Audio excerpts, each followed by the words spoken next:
Hello there, Destinate Camping World. We are taking a quick look through the 2021 Mallard M32.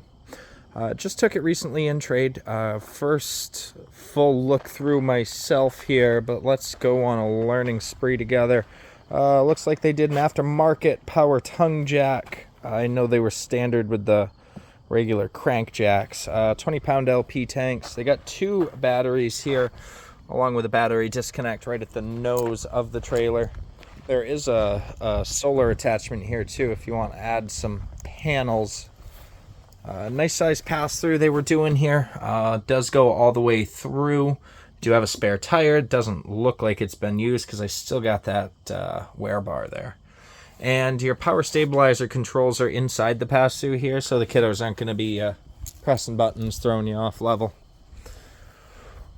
I think 18 or 20 foot power awning on the camper here. Outdoor speakers.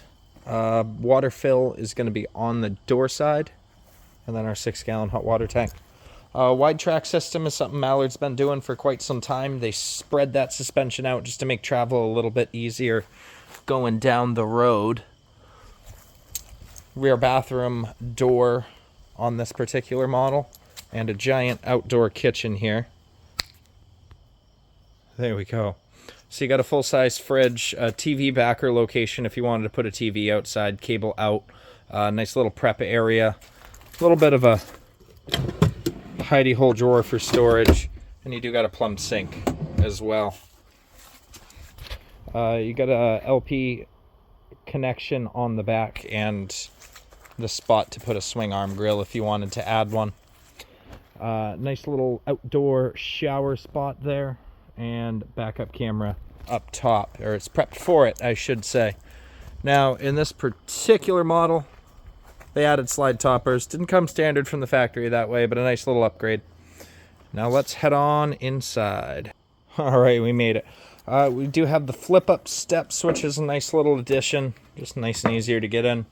This is something aftermarket that they did. Thomas Payne Furniture. Usually you see like a flip-out couch there, but they added the recliners, which is nice for a couple's seating area. Queen size bed in this model. After this, they started going with the kings, and I'll give you my 2 cents on it here. I like having the queen size because you can actually kind of get around. This particular model puts it right up to the door there, but at least a little bit more space from the sides. You do have electric outlets on both ends. Both ends have a nice little table there. Nice wardrobe storage on both ends. And over the top, you got a hidey hole too. Now, this is the last year they were doing their fancy flip TVs. So you pull this out, and you can spin your whole TV area right around to the bedroom. So you only got to buy one TV. Electric fireplace in this model, as well as your stereo controls are for your indoor and outdoor speakers and such.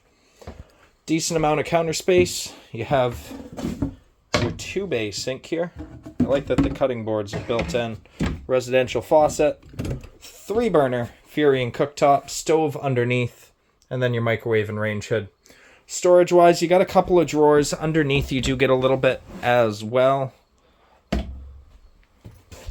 And up top, you got a little bit of storage too. Looks like an 8 cubic foot Dometic gas fridge. Or gas and electric combo, I should say. A lot of them are switching over to 12 volt and 110 only. So having a gas option is nice depending on the type of camping you're doing. Now, this is what I liked about Mallards back in the 21s is they did these giant windows in the slide out. So you do get a nice little bit of light coming through. I know it doesn't look like much with a camper parked 4 feet away from us, but U-shaped dinette in this model. Storage underneath the dinette as well for a little extra space. And then once we get into the restroom here, you can see the door to the outside. Hello, world. Commode right there. You do have space to get and actually sit down. They put a bathtub in this model. Figured with the bunk room, you might have some young kiddos with you. Up above, you do get the skylight, so you can actually stand up in the thing. And it's getting a little dark here, so bear with me. The day's getting ahead of us, and I didn't bring my battery pack, but nice little wardrobe to the side, maybe for the kiddos. In the back end, you'd be able to maybe put a couch in the bottom there. Up top, throw a teddy bear mattress. You got your second bunk. This does come right out if you need it to, so if you want that whole slide out open. And then a full-size bunk on the other end. Entertainment center under that. And some nice pullouts. Now, a couple things that are Mallard specific I'm going to touch on real quick. First of all, you're not going to see any heat vents in the floor, partly because of the way they constructed this thing. It's essentially a rolling Yeti cooler the way they build these things, right? So block foam insulation in the floor, in the walls, and up in the roof.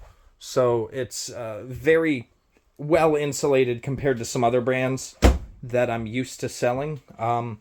They may not go as heavy on some of the frill and the features that I see in some other ones, but I think they build a solid coach. You still got the arched roof, which is nice for the ceiling height. And I think the previous owners did a couple tasteful upgrades. You got the nice recliners. That battery disconnect in the front is nice, so you can, stop that parasitic loss. I think they did a good job. Hopefully this helps as a quick touch. I'm not sure exactly if there was anything more in depth you want me to touch on, but happy to dive deeper if necessary. Destin over here at Camping World, 603-333-1520. Appreciate the time.